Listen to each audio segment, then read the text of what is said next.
Good morning. Welcome to another episode of the Extraordinary Family Life Podcast. Everything family, right? Everything awesomeness. Living the best life we possibly can. Because it's possible. Man, and if it's possible, we have to do it. It's almost like we have a moral obligation. That's what I think. I think we have a moral obligation to live up to our fullest potential. If something is possible, if something's available to us, then, man, we have to. We have to live up to that, you guys. We have to reach and be our best selves because it's possible, because we can. And if you can, in this case, then you should. And perhaps we must. Oh, I love this stuff.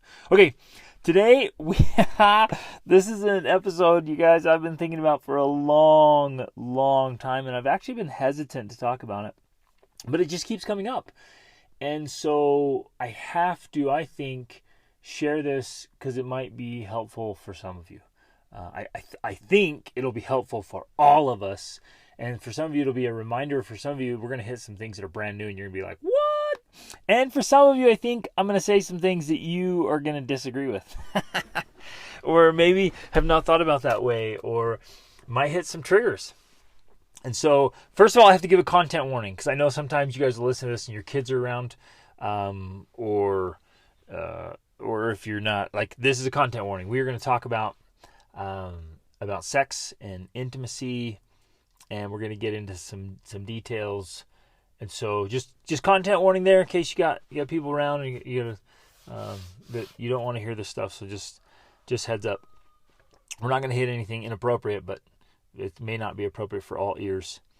And this is a very difficult topic to navigate. We're really going to dive in, and this is so important. It's something that women need to know about men, and that men need to understand about themselves. And what's interesting, you guys, life is so complex, and human beings are so complicated. There's so much to us.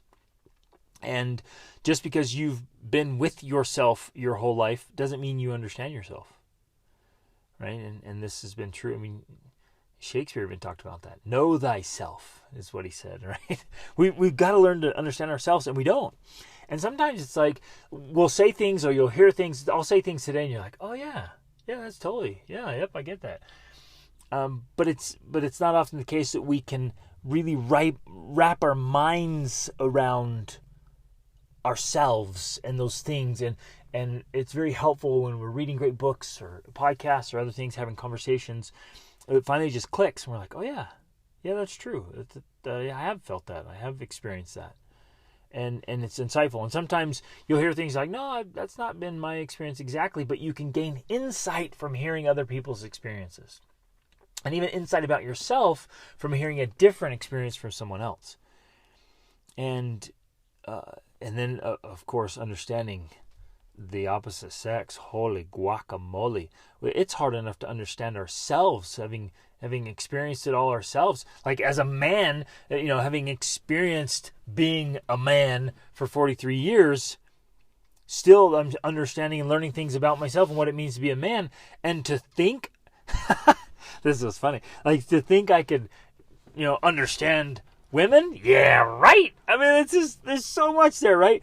But we can listen, and we can learn, and we can understand so much. And that's why I really wanted to share this, and have for years. And it comes up in coaching all the time. It comes up especially in marriage coaching that I do, and the conversations we have, and the events we do, the what do you call it? The seminars, the retreats we do for couples. And oh man, it comes up all the time. And so there's some things I just want to share openly, bluntly even, to try to add some insight. That's what life's all about, isn't it, my friends? Just gaining insight here, a little insight there, a little tidbits of information to think, I'm gonna chew on that for a while. I'm gonna think about that and let it kind of sink in, so we can begin to understand ourselves and our spouses and our children and our neighbors and friends and humanity in general. So I'm going to assume here that some of you like me, or at least like listening to me. And I hope you'll still like me after this conversation. Okay? Please don't get angry or hateful or stop liking me. I want to be able to speak honestly and bluntly and to have a very open dialogue to bring us all to a better understanding. But I have to be able to at least hope you won't hate me for boldly sharing my perspective. And honestly, I want to open dialogue here, and people send me messages all the time, and feel free to message me, reach out to me on Instagram, greg.denning, or on Facebook, Gregory Denning, or shoot me an email, go to my website gregdenning.com or extraordinaryfamilylife.com. Message me, let's have some open dialogue about this and share your perspective. And I'm just going to share my perspective, right? I'm going to share what has worked for me and what I've observed working with thousands of people across 5 continents and studying human development and peak performance for over 2 decades. I've noticed some patterns, and so I'm going to share. And again, I have to operate from some generalities, right? I'm going to make some statements that are general for most people, but I totally get it that it's not for all people. There's always going to be somebody listening and like, nah, that hasn't quite been my experience, and that's okay. That's great. And I can learn from you, and hopefully you can learn from me, and from me sharing this perspective, and I'm going to share some things. And I know a lot of people attach so much meaning and so much energy and so much emotion to this. And remember that I just did a course, I did a video training in my Be the Man Masterclass and the Real Man Roadmap, all about meaning. And what's fascinating about that's one of the most powerful concepts I think we can consider is that everything in life only has the meaning that you give it. Isn't that incredible? And meaning is a choice, and the meaning we give it, it's optional. And so we attach tons of meaning and energy and emotion to this, and certain words or ideas can trigger those emotions big time. Can you guys hear that thumping? There is a bird that is out of its mind. And it's just slamming itself against the glass again. I'm going to go out there and try to gently drive it away here while I keep talking. So we can get triggered, right? And if we're not careful, those triggers, they can stay in place, right? And they can cause all kinds of problems, and they can cause us to react mentally and emotionally or verbally or even physical actions. Like those triggers can stir things up. And so may I ask you to turn off your triggers for this one and just consider it. And if I say things, what's interesting is we give meaning even down to certain words. And I'll say a word. This happened recently. It happens all the time, actually, but it happened recently in a gathering. We were talking, and Rachel and I were doing a presentation. We said a certain word, and man, I could tell there were 2 or 3 people in the audience. It just triggered them. Bam!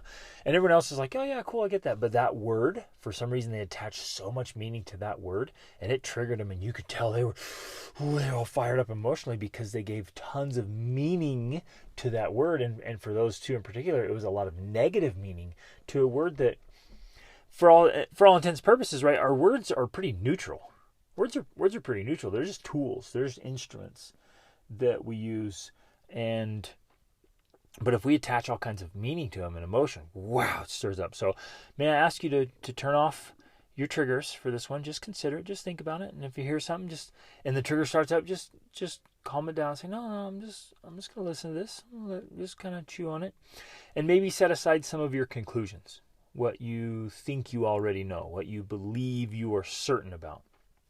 So often, our greatest obstacles in life are not what we don't know, but what we think we know that just isn't quite accurate. Ooh, let that sink in. We get ourselves into so much trouble when we are so certain about something that's actually inaccurate. And in order to progress, a lot of us have to unlearn some things that we learned along the way that just aren't accurate or true. Many of you, men and women, have come to some conclusions that are off.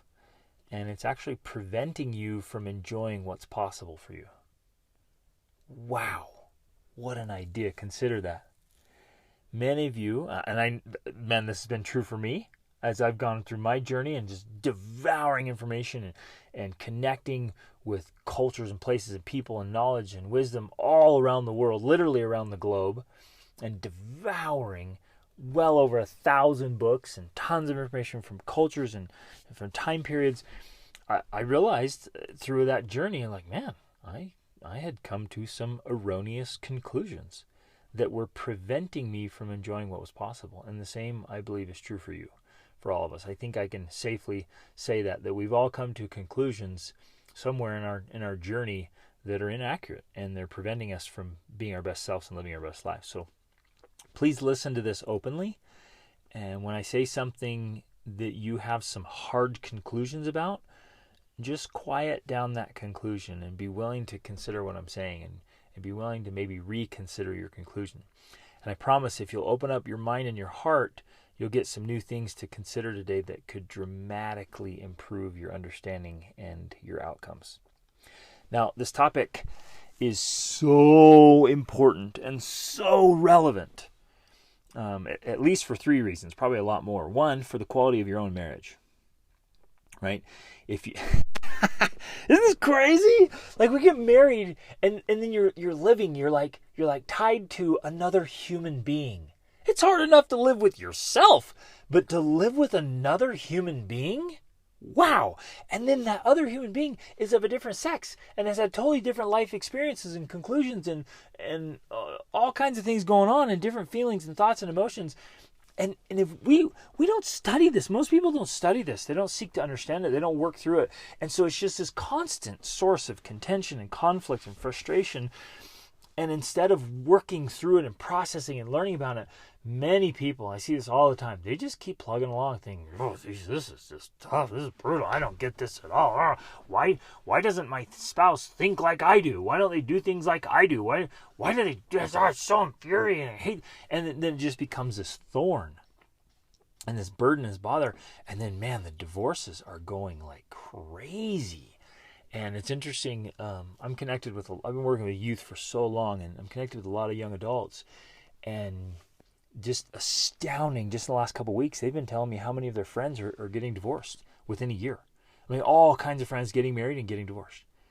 And usually they last longer than that, but there is a rise in divorces among newlyweds. And they're just not understanding themselves, and they're not understanding each other. Man. So number 1, the quality of your marriage. Number 2, just to understand yourself and your spouse, right? Just to be able to operate and be happier in your own understanding and understanding your spouse. And then, of course, to understand men and women in general, which is massive, right? Because we're surrounded by men and women, and it's helpful to understand why they do the things they do. And 3, to understand and teach your boys and your girls, your sons and your daughters. You have to teach them. They will not be taught this stuff in an appropriate way somewhere else.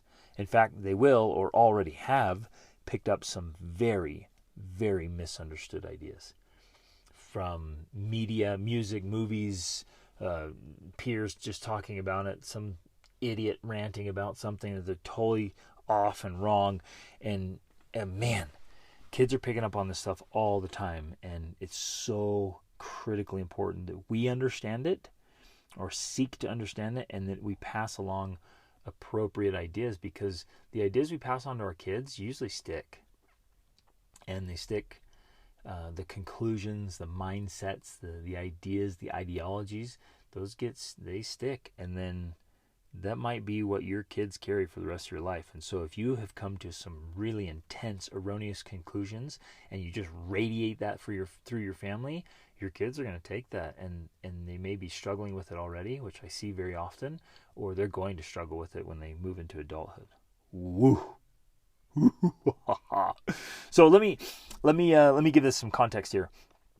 A lot of this message is a man trying to share some insights and ahas from a man's perspective, so that women can hear and go, oh, well, that's interesting. Well, that's different, right? And so I want, a lot of my message is towards women, because It's been incredibly helpful to me when women have explained like, oh, this is how I think about it, this is how I experience it, and other women in the room are like, yeah, me too, and I'm like, oh, well, that's really helpful because that's very different from the way I think about it, I experience, right? And there's obviously those natural differences. I mean, this is nothing earth-shattering here or new that men and women are different, but what just kills me, the irony is how little we understand that and how little we acknowledge it and think through it, even in simple ways like the way brains operate. Again, generalities here, but a woman's brain operates differently than a man's brain, the process of thinking. And we are foolish to think it's the same. That I think about it, the way men think and the way women think is the same. It's just, man, that's short-sighted. So if I as a man come to a hard conclusion that women should be a certain way because I think or behave in a certain way, that would be extremely short-sighted of me, wouldn't it? Right? But think how often we do that all the time. We take our own experience and think, well, this is how I experience it. Why are you should experience it this way too? Right? You with me on this? Like, that's this huge insight. We kind of do it almost by default. We make principles out of our own experiences. We think, well, this is the way I think about it. This is the way I feel. This is the way I work. So you should be that way. And I see couples do that all the time, and it is such a source of conflict. When a woman's like, well, why does he do that? I don't do that. I don't need that. Why does he need that? And it goes the opposite. Men are like, well, that's not a big deal to me. Why is she making such a big deal out of it? Like, whoa, man, because we're different people. That's why. So roll with me on this one. If I make a hard conclusion that women should be less emotional, right?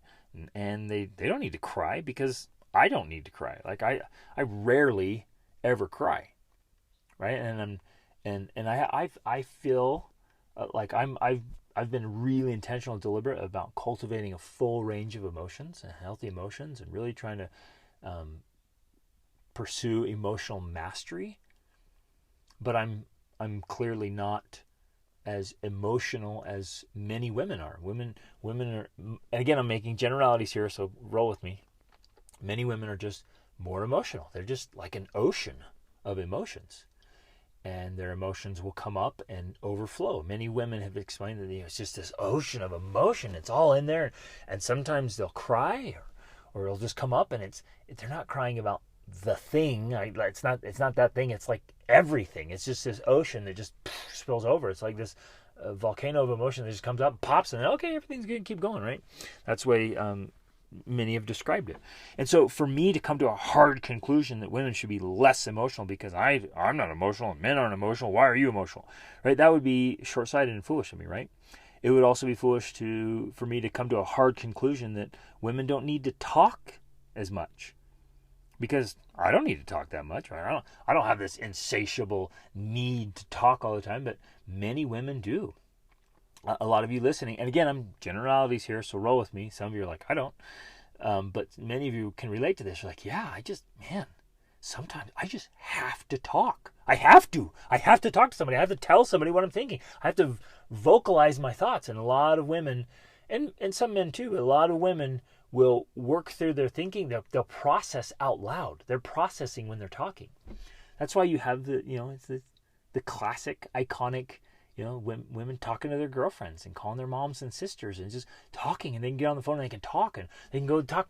They can talk like crazy. And some men are like, what in the world? Like, are you kidding me?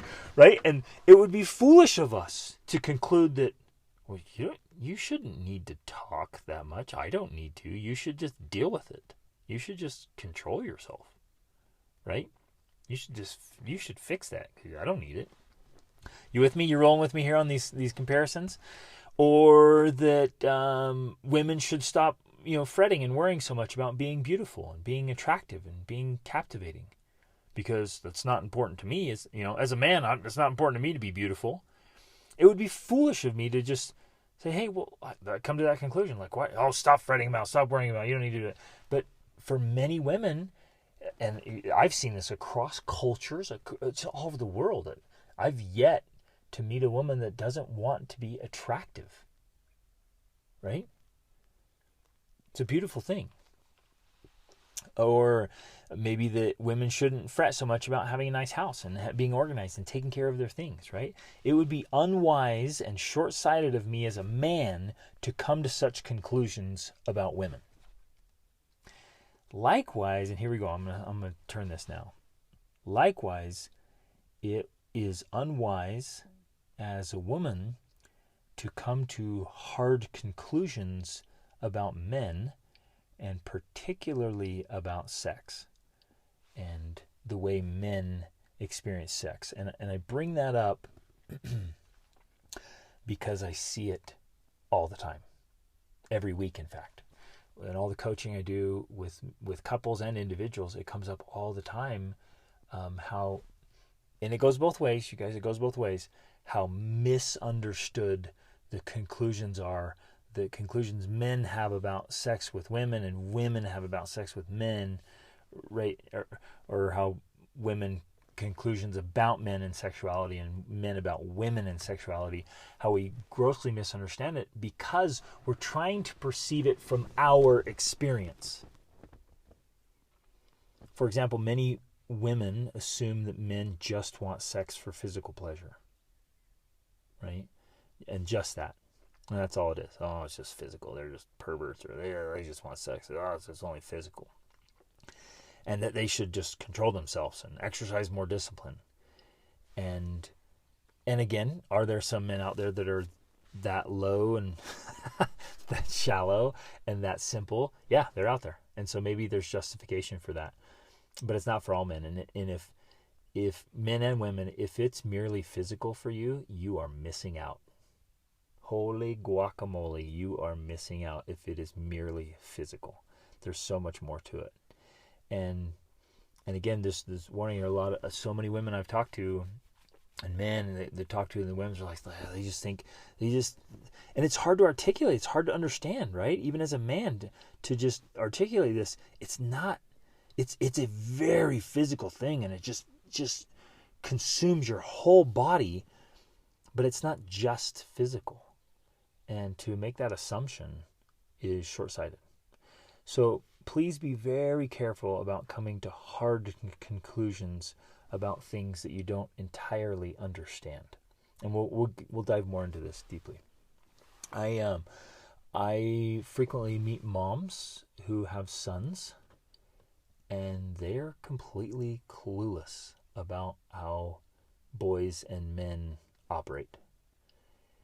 Well, obviously, and if they have sons, they're married or have had sexual intercourse, right? And they're still clueless, like clueless.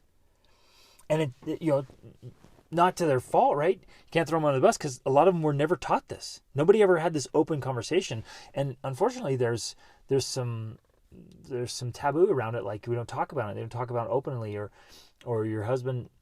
Or men, like, we don't know how to adequately articulate it or express it or explain it. And so we can't expect women to understand it if we hardly understand it ourselves and definitely can't articulate it. And if they've never been taught, like, no joke, I meet moms that have big families, lots of kids, sometimes all boys, and no joke, they are clueless about the sexual orientation, or maybe that's not the right word, the sexual operating functions of a boy, an adolescent. Once a boy hits adolescence and then on into manhood, they're clueless. They have no idea. And when you try to introduce the idea, they're like, no, no way, that's not how it is. And you're like, no, that's how it is. And their husbands try to explain it, the boys try to, and some women just won't listen. They won't know. They won't understand. And that's why, man, part of this, I feel this drive to share this. And that's why I'm going out on a limb here and taking a risk and going to be vulnerable and open and blunt to say, no, please understand this. At least try to understand, from my perspective, the way I see things. And I know other men can relate. Like, you've got to be open to this. If you have a husband, and this is true, I mean, let's lean in here too for men. Those you men who are listening, you got to understand this for your daughters. You got to teach it to your daughters, and you got to understand it for your own sons. And maybe you experienced it, but you haven't really thought through it and understood it. If you have sons and daughters, you got to teach them. Well, we'll say some men are clueless about their own operating systems. They are. They're all like, oh, yeah, I've felt that, I guess, but I never really understood it, right? So we've got to share this. And actually, I honestly want to ask you to share this episode. Because unfortunately, the women who need to understand this the most probably aren't listening to things like this that would enlighten their understanding. And that's where you come in. I mean, share this a lot. Talk about this. Let's have open dialogue. And I know sometimes it'll come up, and it'll come up in inappropriate ways or superficial ways, but we've got to have this place where we can have open dialogue about sexuality, because it is a major, major part of our lives. It's huge. And for many of us, for men particularly, it's consuming. It is all consuming. And we'll get into that in a minute. But it is a massive, massive part of our lives. And we don't even talk about it. We don't study it. We don't read about it. We don't understand it. I've read lots of books, Rachel. I've read lots of books about it and studied it. And in many ways, we're becoming sexperts because we want to help people. It's become a huge source of conflicts and problems. And if we don't understand it, it's this major, major part of life, and we don't understand it, it's just going to be a source of frustration and misunderstanding and contention, right? We got to understand this stuff. So the other day when we got to our place here in Guatemala, we bought lots of little bunnies because they're adorable. And so the girls are just loving them. They just hold them all day long and play with them. They're just absolutely in love with these little bunnies. Well, some of the bunnies are old enough to be adolescent bunnies, and they do what bunnies do. And so we had them all out in this kind of open rabbit run we built, and they were doing their thing. And I thought, you know what? And the kids were all around, and they noticed, and they were kind of giggling about it. And I'm like, bam, there's a perfect opportunity right there to turn this into a teaching moment for my teens. And so we got... we have a few teens here and a young adult, and I thought, you know what? Today I'm gonna have an open, absolute open, totally unlimited dialogue with my teens about human sexuality.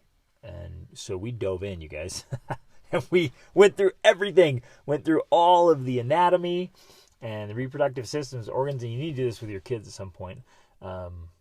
Don't wait too long, because they'll pick up all kinds of other stuff from other people, and the curiosity might get them in trouble. But don't start too soon either. Introducing those ideas too young can be problematic. There needs to be a certain level of maturity. And then don't introduce too much too soon. Sometimes introducing too much can actually be an invitation to trouble, because they were like, oh, I didn't know about that. And then they start thinking about it and pursuing it before it's too long. But first of all, like, remember, I think we have to operate from a basis point. This sex is a wonderful, wonderful thing. It's absolutely amazing. But like most great and powerful things, it has to come with some boundaries, or it can turn into an out of control fire. Will Durant talked about that. And again, there's religious boundaries right around this, and expectations from churches and religions, but then there's just some societal ones. And Will Durant was what he called, a humanist. He wasn't religious, and he just was straight up. He said humans are merely trousered apes, right? So he wasn't a religious man, but he, in studying history, he wrote the 11 volumes of a series called The Story of Civilization. And just a great historian. But he said in there, studying all this stuff and watching civilizations rise and fall and collapse, and watching how sex played out in civilizations as a whole and societies, he was adamant that sex is a raging fire that has to be banked and controlled and directed, or it runs rampant and will quite literally destroy entire societies, because it's such a powerful thing. And so it has to be understood, and it must have certain bounds and certain boundaries. And one of those, which I really dove into with my kids, is the ability to handle the responsibility that comes with sex. It's amazing how people just want to detach responsibility from sex, but it's not. It obviously comes with the responsibility of, like, the act of sex creates children. So you better be ready to handle that, right? and more like the intimacy of a relationship and the whole ocean of emotion that comes with a woman, for example, and all the responsibility come with it and the connection. There's so much more to it than just this mere physical act for pleasure. Ooh, it's big. So let's dive in. I just want to hit a couple points here about men. And some of you, again, you're going to be like, yeah, we know that already. Thank you, Captain Obvious. But consider it. Think about it. Understand it. And consider some things you might not have understood or see from a different perspective today. So a man's body is producing testosterone and sperm all the time. Mostly happens at night. In fact, some of the research I've done that, usually between like 10 and 2, the man's body is producing testosterone and producing sperm. And a lot of men wake up hard. They're ready to go. They'll wake up with an erection first thing in the morning. And a lot of men, they want sex first thing in the morning. And that's the physiology behind it. Even a lot of couples I work with are like, yeah, first thing in the morning, my husband wants to have some time with me, right? Or a man's like, yeah, that's when I wake up, right? And because that's the physiological process, right? It's happening. And sometimes it's awkward and inconvenient. You wake up, with an erection, and again, I don't mean it be inappropriate here, but just talk about some of the open realities of like, you wake up and you're like, man, I gotta pee, and like, that thing's sticking straight up, and a lot of men have talked about this and joked about it, and these things maybe women never hear, but you're like, wow, and it can be awkward, right? And here's the other thing, like, and we're gonna dive into that. I'm just gonna kind of share some of the realities after talking to a lot of men, and some of the realities here that maybe you haven't understood. Men think about sex all the time. And what's interesting is often unintentionally, right? And just a little side note here, men can often have erections unintentionally. They don't have to be thinking about sex or sitting there being perverted. Like, I know a lot of women are like, oh, you're such a pervert. And like, that kind of, like, you can get an erection just boop, like, and it's awkward and inconvenient and untimely. So you're sitting there like, whoa, okay, can't stand up right now, and it's just part of the process of the body, and it starts happening even with little boys, but for teens, like once you hit adolescence, sex thoughts come up all the time. It's just part of being a boy and a man, and erections and thoughts will come in. You don't have to sit there and be thinking about inappropriate things for the thoughts or the physiological reaction to happen, and women need to understand that, and it's not talked about, right? Men want, really, we have this drive in us, and it's in nature too. You see it in nature with a raging bull or a bull elk, or dogs that'll go to any length to get to the females. But it's that drive, the sex drive is in us, and it's interesting. I hear couples all the time like, women are clueless. Nobody ever told them about it. And so they get married and they're like, whoa, holy guacamole, who's this raging beast of a man I married? Like, I didn't know about this part, right? And they're shocked, like, this is a monster. He just wants it all the time.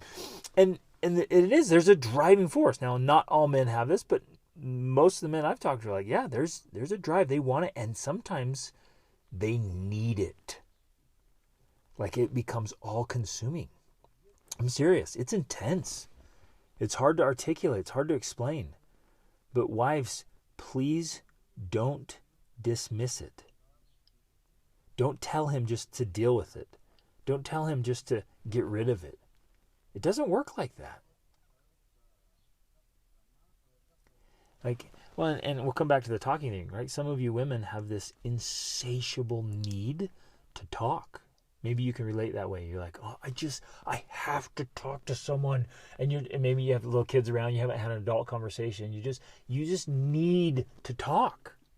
Rachel explains this because it's important to her, and she explains it to a lot of women she talks to. She's like this need that I have to, even to talk to me, right? She'll explain this way, and it was so insightful. She's like, some days you're gone, and when you come back, I need to talk to you. Like, it is all consuming. I have to talk to you.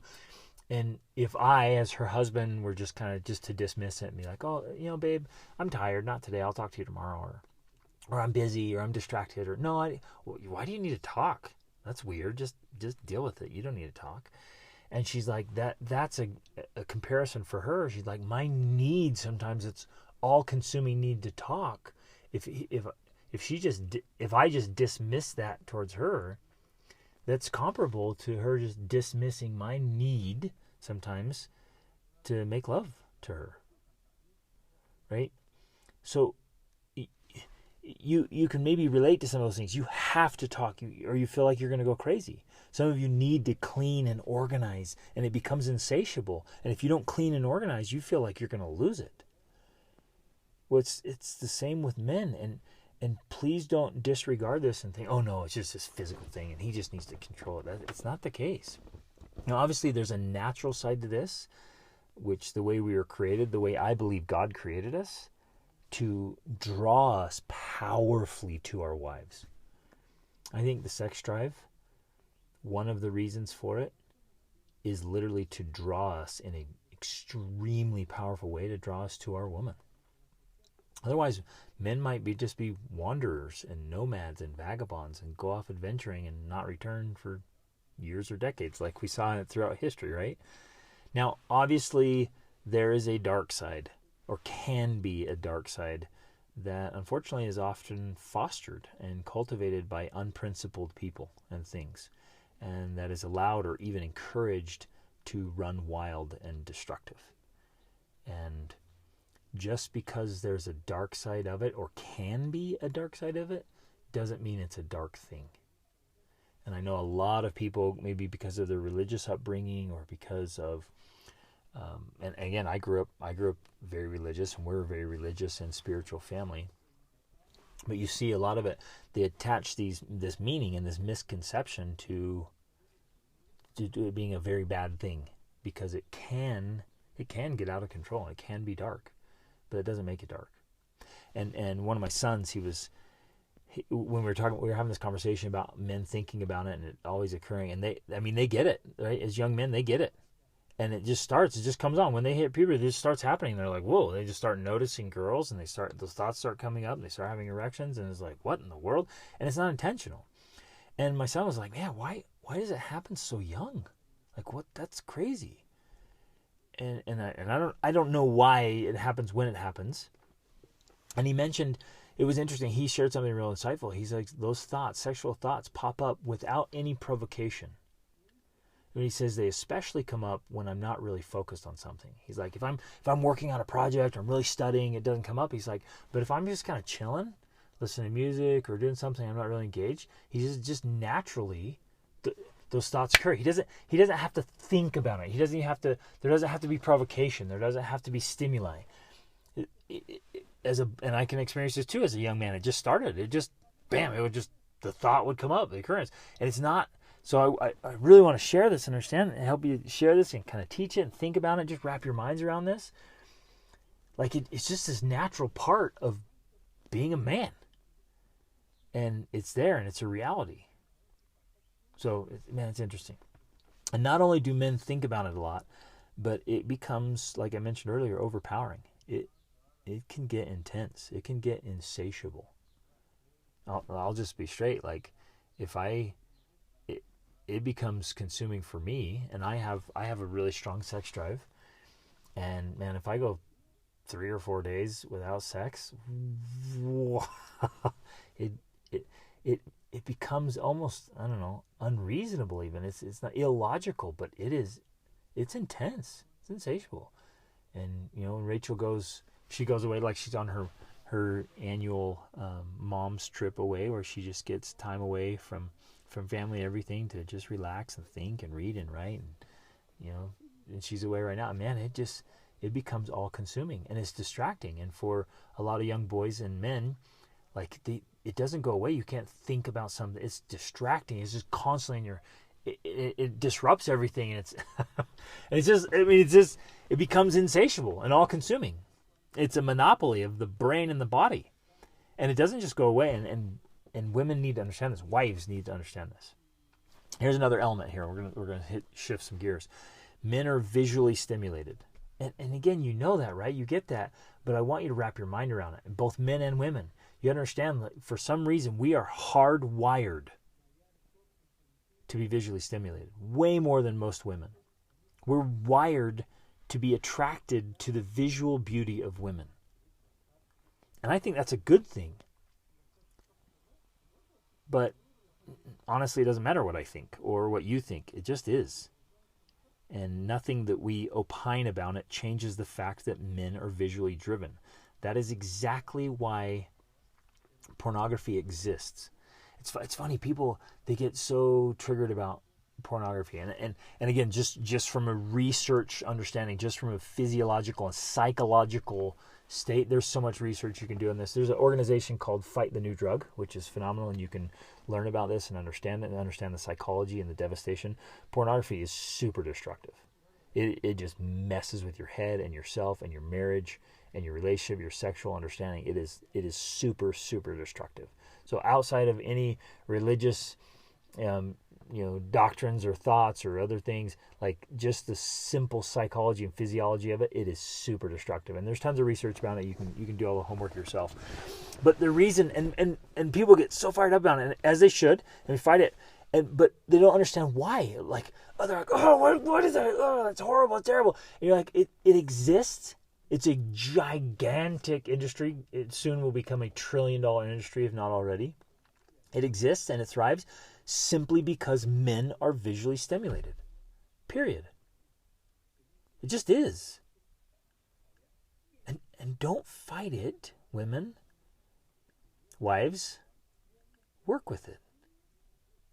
Right? Obviously, men and women, because we are visually stimulated, we need to control it and we need to direct it. We can't let our sight or our thoughts run wild and out of control, because it'll get us into trouble and you'll end up doing things you regret. But to be visually stimulated in and of itself, it's not perverted, although it definitely can become that way if not directed. It's actually a good thing and an important thing. And so far more than most women, like some women are visually stimulated, but men are just visually stimulated. Like everywhere we look, it's drawn into us, and that's a big deal. I'll come back to it in a second here, but don't fight that, wives. Work with it.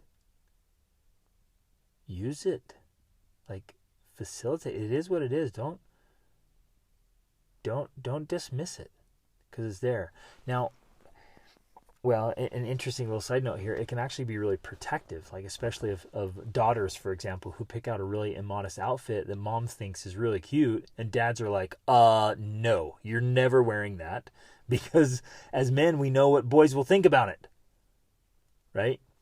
So it's there, and it's a different, that's why, again, this is all misunderstood. They're like, oh no, it's so cute, and the husband's like, don't you dare wear that. And like, what are you talking about, right? It's because we see it differently. So men, beware, and wives, help them beware. TV series and shows, movies, Instagram, Facebook. Like what you might be seeing, wives, is going to be quite different from what your husbands are seeing. You might be watching this cute little romantic TV series, and all he can see is the cleavage that's right in the camera. And again, I'm being blunt here, because it's a reality. And I know a lot of good men. And please don't misunderstand me here. Like, I want us to understand, like, most men deal with this, if not all men. And good men try to control and direct it, but it doesn't mean it's not there, and it doesn't mean they're not wired to be this way.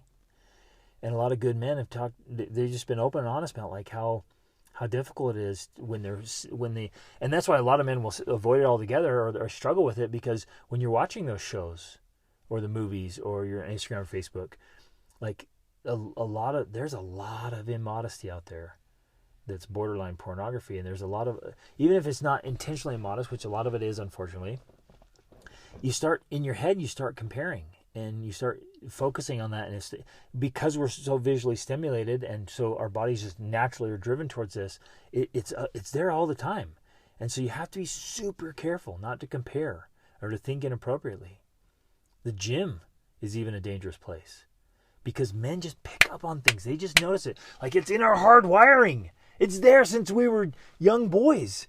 Like we notice it. We notice things that women are completely clueless about. They won't even notice. Women walk in, they don't see a thing, and men are like, whoa, whoa, whoa, whoa. It's all over the place. So the gym can be dangerous. Pools, beaches can be dangerous because we're visually stimulated. So again, these are all things to just consider. Some girls, many girls, perhaps most, are clueless. And some few are quite conniving. They get it.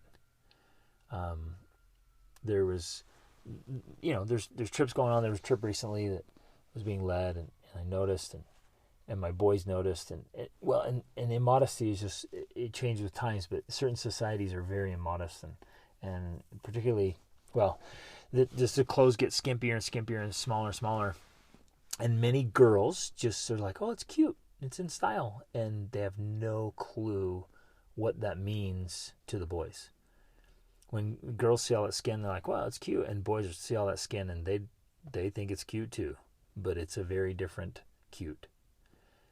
Are you with me? Like, so sometimes women are clueless. They're just clueless about how their bodies are being seen all the time.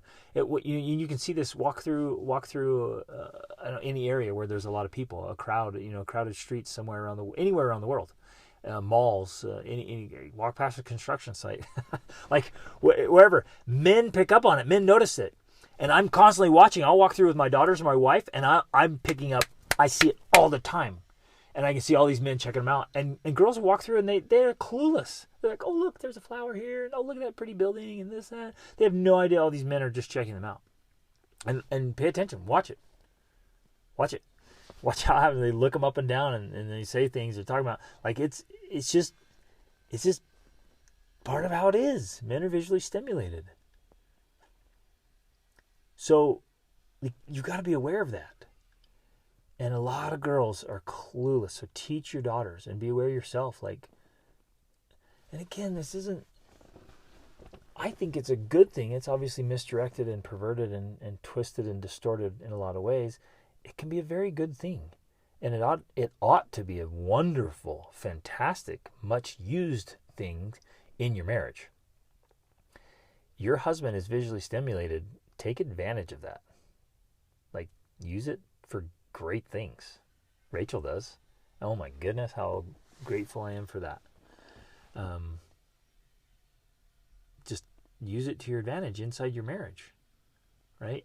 But teach your kids and be aware of it outside of that. Now, some few are very conniving and they do it on purpose, and they know what they're doing, and it's dangerous and it's unfortunate, and they do it on purpose, and it's happening on social media and in life. And unfortunately, many girls they know how it works, or at least have an idea what responses they get, and so they use their body to get attention. I see that often with girls who are struggling with insecurities. They use their body to get attention and to get noticed, and that's not the way to roll. Okay, so wives. Man, there's so much to this. You guys with me on this? There's like so much here, and I want to have this dialogue, and I want to have the openness, and I just want to share this perspective. I hope this is helpful.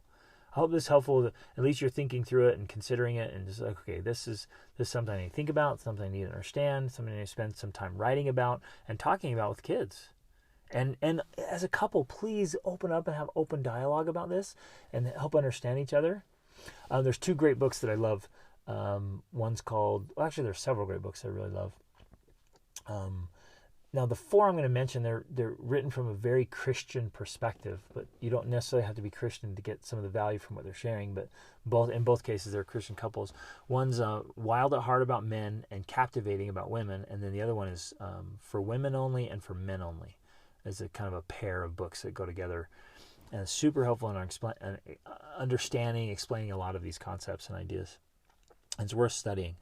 So wives, perhaps you could be more grateful that your husband wants to have sex with you every day. A good, loving man does. That means he's amorous. That means he loves you.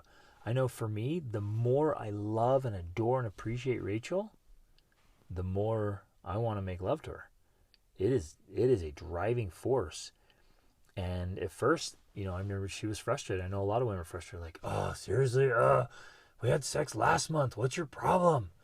And they don't realize that that's attraction. Pity the woman whose husband does not want to make love to her all the time. And there are cases, many of them actually, where the wife has misunderstood and rejected him so many times that he either begins to die inside or he redirects his sexual energy somewhere else. But this stuff does not go away, ladies. His drive doesn't stop. You may be able to go without sex for a long time, like a camel in the desert, right? But he cannot. It doesn't go away. It gets stronger, sometimes painfully so, the physiology of it. And it actually drives temptation. Many good men have been driven to temptation by misunderstanding wives. They didn't understand the drive, didn't understand the love, the attraction, the affection. Now, I am not excusing any behavior here. But as a man, I get it. And I want to share those insights.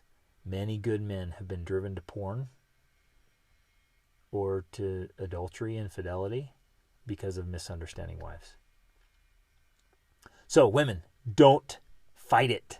Work with it. Be sexy. Be attractive. Give him something to look at. Because he's visually driven. That's just, that we're hardwired that way. Your man is visually driven, so he's going to look. He can't not. So give him something to look at. Lean into this. Don't let yourself go. Unfortunately, and again, you guys, I'm going to be blunt. Don't hate me. Don't stop liking me. And don't misunderstand me either. But I'm going to be blunt here. It's so common. It is so common to just let yourself go. And for the most part, just recently I noticed multiple times, but I've been seeing this for decades. I just noticed, for some reason we get married and we're like, and we think we can just let down our guard. We don't have to take care of ourselves anymore. We take up permanent residence in our sweats, or we gain a lot of weight. And I see this a lot. Just last week, I saw these pictures of these couples a couple months ago. It wasn't even that long. And then just happened to see pictures. My kids are like, oh, hey, look. And pictures. And man, they had put on a lot of weight. A lot in just a few months. And it was significant. Now, please just don't misunderstand me here. But very often, for the most part, being overweight or obese is an outward manifestation of an inward problem. And almost always there's some kind of emotional issue tied to it. And obviously there's some poor habits tied to it too. It might just be poor habits of eating unhealthy food, too much food, or too little exercise or something, right? But, and man, again, I'm going on a limb here, a risk, and some of you might be triggered by what I'm saying. And I'm not trying to be mean or rude or inappropriate. I'm just saying, be sexy, be attractive, be healthy. Don't let yourself go. Some of you stop getting ready. And again, this goes both ways, right? This goes both ways. Be attractive to your spouse. Some of you you just get in your work clothes and you never get done up anymore. You never get out of your pajamas. You don't get up and do your hair, or ladies put your makeup on and get dressed up, or men same way. Be attractive. And this goes both ways. Why make it hard for your spouse to be attracted to you? Make it easy. Make it easy. Make it fun. Make it sexy. Make it attractive. Wives, maybe you need to do some sexting with your husband. Be more provocative. Don't fight this. Use it. Use it to make your marriage and your sex life wonderful. I've come across over the years multiple times where women have said things, and I'm like, and Rachel and I are just like, oh, we just felt so bad, because I'm like, you totally misunderstood it. I remember one woman, we were having a conversation. It was Rachel and I, and she was there. The husband wasn't there. And something came out, just passed it, like, oh, he just wants to have sex with me every day. I'm like, oh, I just told him he just needs to control it. He just needs to discipline himself. It's like the reason it happens is just so he can learn how to master himself and discipline himself. And I'm like, oh, both of us, Rachel and I, were like, no, that poor guy. Like, he just loves you and he wants to love you all out, completely, fully, everything. And Rachel said this. She was interesting. It's like, he cannot love you completely without being completely himself, which is that drive as a man to want to make love. And she was essentially telling him to turn down the love that he feels for her. Really? Seriously? You actually want your husband to love you less? No, I don't think so. But without understanding him very well, you're asking him to love you like a woman, not like the man that he is. If you want your husband to love you intensely, then that highest expression of love, it's very emotional actually, leads to sex. And it wants it every day. You with me? And again, I'm trying to share perspectives here. I'm trying to be open here so we can wrap our minds around this. Some women and men are coming back to this idea of not taking care of ourselves. We just stop taking care of ourselves. We think and say, well, okay, I'm going to lean into this a little bit more. You guys with me? All right. We still good here? Is this helpful? Again, don't let this trigger you. Don't hate me. Just understand this perspective. And just work with me here and just take some ideas away from this. I just want you to take away a couple things like, okay, that's something I want to talk about, something I want to focus on, something I want to change, a conclusion I want to alter. But if we stop taking care of ourselves, and then I've heard this. Sometimes we think and then we say, oh, well, he should just love me as I am. And this goes both ways. She should just love me as I am. That's bogus. Baloney.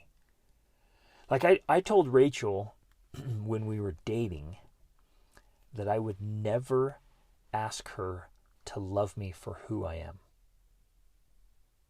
Right? In my mind, that is very short-sighted and almost arrogant. Just love me for who I am. Love me as I am. What? Do I think I'm so special and so great that I have nowhere else to go? I have no more improving to do, and you should just love me exactly as I am? And in some ways, it becomes this pious attempt at an excuse for not improving, trying to make it noble or more righteous by asking her to still love me as I settle for less than my best. I would be a very different person than I am if I just let myself go, if I lowered my personal standards, if I became lazy or gluttonous, if I developed all kinds of unresolved emotional issues that led to poor physical conditions or poor behaviors. Who's with me on this? Some of you can relate to this because your spouse has kind of just let things go. And some of you can relate to this because you have kind of let yourself go. And you stopped taking care of yourself. It is totally uncool and even inappropriate for me to ask or demand of my wife to keep loving me the same, even though I digress. To ask her to love me as the person she chose to love, while I become another person, a different person, that is, quite honestly, less lovable. You're rolling with me on this? I don't want to be misunderstood here, but if I develop some bad habits and I kind of let myself go, if I just become lazy, overeating, and put on all this extra weight and don't take care of myself and all this stuff, and yet I still expect her to love me as she fell in love with me, as I digress, you with me? It's not fair. It's not cool. I need to take full ownership of me. I need to be in my best self, my best health. Now, I'm going to share an experience. I've not shared this with anybody. Okay? And I'm nervous. I'm actually nervous to share it because I don't want to be misunderstood. And I know some of you will be like, "Oh, you low down dirty rat." I don't want you to think less of me here. Are you with me? Can I share this and you don't think less of me? And this is just a perspective I have about a big holistic perspective. Rachel and I were in a conference one time, and the presenters pulled this couple up on stage. And it was so wrong in so many ways. They had a very fixed mindset up there, and they were using social conditioning, and again, fixed mindsets and social pressure. So they brought this couple up, newlywed couple, and they were just going through it. There were some really great things. They did some great things, said some beautiful things. But then at one point she's like, okay, she's likely going to gain a bunch of weight, and if she gets, if she gets totally overweight and obese, are you still going to love her? And she said something like that. It's just like, Rachel and I looked at me like, what? Like it was this fixed mindset of like, well, that's just what happens. Like, she's going to get, and because the presenter was totally overweight and had some stuff like that. But again, please don't misunderstand me. I'm not trying to throw anybody under the bus here. But I'm trying to illustrate a principle. She was giving this girl license to let herself go, and she was forcing him to be okay with it. And Rachel leaned over to me and said, she's like, "I'm glad that wasn't us, because I know what you would say." Right? and like, honestly, I'm like, yeah, I would have been like, yeah, I'll love her differently, and maybe even love her less if she becomes a different person. Because Rachel, as my healthy, hot wife, and Rachel, 40 or 80 pounds overweight, are not the same person. Right? She would have changed. Now, please don't misunderstand me. This is not a shallow judgment of her physical form. It's far, far more than that. It's understanding the inner workings that are causing the outer conditions.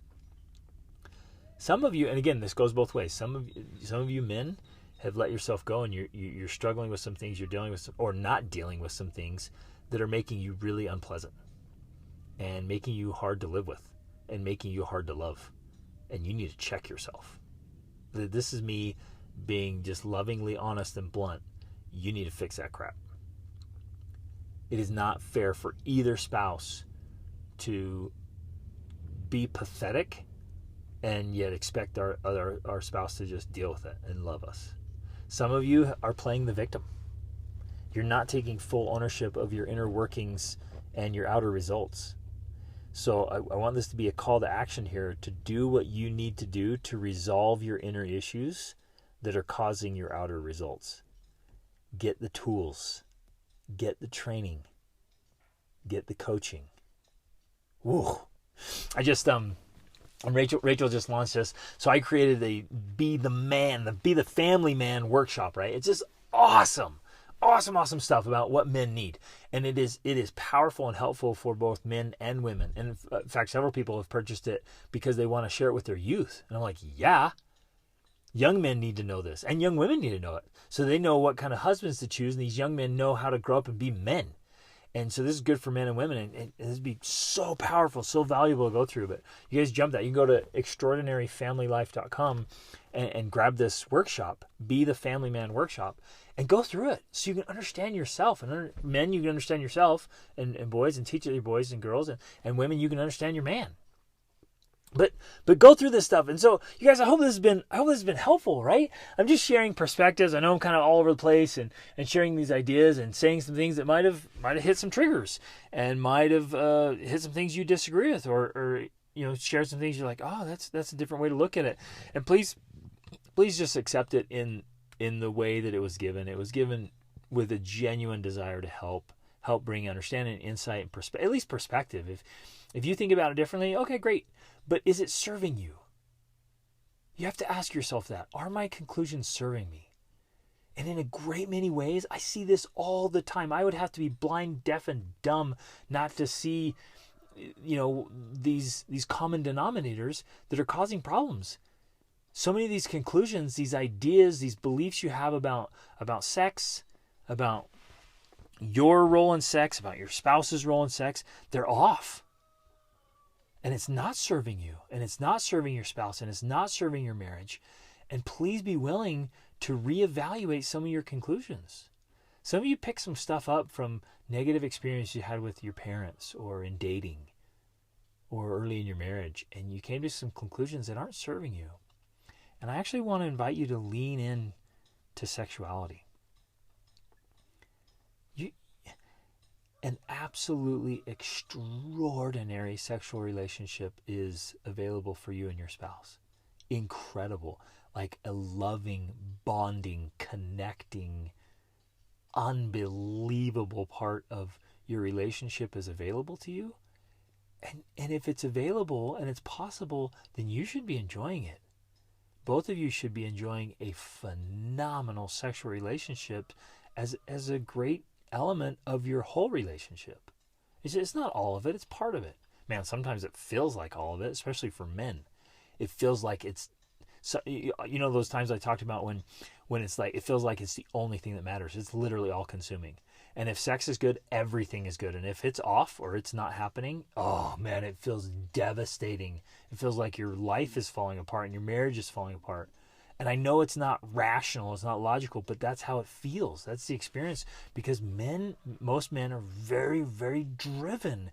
And if it's done well if you have a good husband, he's a good man, he wants you and he needs you physically, sexually, and it's an emotional thing, it's a love thing. It's the most intense emotion. Yes, it's a physical experience, it's amazing, but it's the most intense emotion that many men will ever feel in their whole lives. That emotion of making love. And knowing that wives want it too, that she actually desires it and desires him. He needs to be needed by you. He needs to be wanted by you. Wives. And men, you need to explain this to your wives, and you'll both all need to have open dialogue. I hope you are both listening to this, and I hope you'll share it with other couples and other people. Like this, it needs to happen. And this is obviously isn't all inclusive here, right? But it's just some perspectives that I hope are introducing ideas and thoughts, considerations, topics for conversation, things to write about, think about. But check your conclusions, guys, please. Please, please, please. If you've had negative thoughts or ideas about it, if you thought, oh, he just needs to control that, it's perverted, it's wrong, it's inappropriate, all those conclusions you come, rethink them. If you haven't been using his visual, and men, you too, if you haven't been using the visual stimulation to your advantage in your marriage, use it. Man, use it. I would tell you some personal specifics, but it might be too personal in our marriage. But Rachel uses it, and I'm so grateful for it, and it's a good thing. Because it's part of my wiring as a man. And so we use it inside of our marriage so that I don't ever need to use it outside of my marriage. You with me? Man, there's so much here. So you guys, if you have more questions about this or concerns or different perspectives, shoot me a message on Instagram or Facebook or my website. Shoot me an email. Talk about it. Be open about it. If you don't know how, if there's something you're struggling with, ask. We have in our Extraordinary Marriage course, we did an entire module on sex and dive into all of it, into the anatomy, the physical sides of it, and how to make it pleasurable. It needs to be super, super pleasurable for both. Unfortunately, we've found out through working with a lot of couples that a lot of women aren't enjoying it physically near as much as they could. They're not being stimulated enough, and there's a few things you can do to just totally change that. Or there's a few things you could do to increase your desire, to want it more. And men, those of you men listening, you have a major, major responsibility to actually help her desire it more. There's things you need to understand about women and about your wife that would help you and her in a major way have a better sexual relationship. And it's her responsibility ultimately, right? But you have a responsibility to facilitate it, make it easier for her to be open to it, ready for it, and make it more enjoyable and help her desire it more. So you guys, this is all just said with love and concern and caring, wanting to help. This is just genuine desire to help. And I hope I haven't hit too many triggers or made you not like me or angry at me or whatever is frustrating, you can send me a message if you are. I'm sure I didn't do this adequate justice, and maybe I said some things in a way that I could have said it differently or better to be better understood. But I genuinely just want to help, and we have got to understand ourselves better and understand each other better. And wives, talk to your husbands, ask about these things so you can understand him and how it works, and help him understand himself. And make this, it's in our wiring, it's in the way we were created. It's not going away. And so instead of fighting it, let's learn to work with it and use it to actually make our lives better. That's the most powerful thing I can say right now, I guess. If we learn how to use this to make our lives better instead of leaving it neglected and undone and fighting it so it makes our lives worse. So instead of being a source of contention, it can actually be a phenomenal source of connection. But we've got to work on it. All right. Love you guys. You're the best. Thanks for listening. Thanks for staying on this long and listening to this stuff. And thanks for having open hearts and minds. And just take this, chew on it, think about it, consider it, and consider how you can make any adjustments in your own mind, in your own life, in your own marriage. And then bring it into your family. And make this, it's an important part of who we are. It's part of being a human being. And so it deserves the attention to get it right. Love you guys. Reach upward.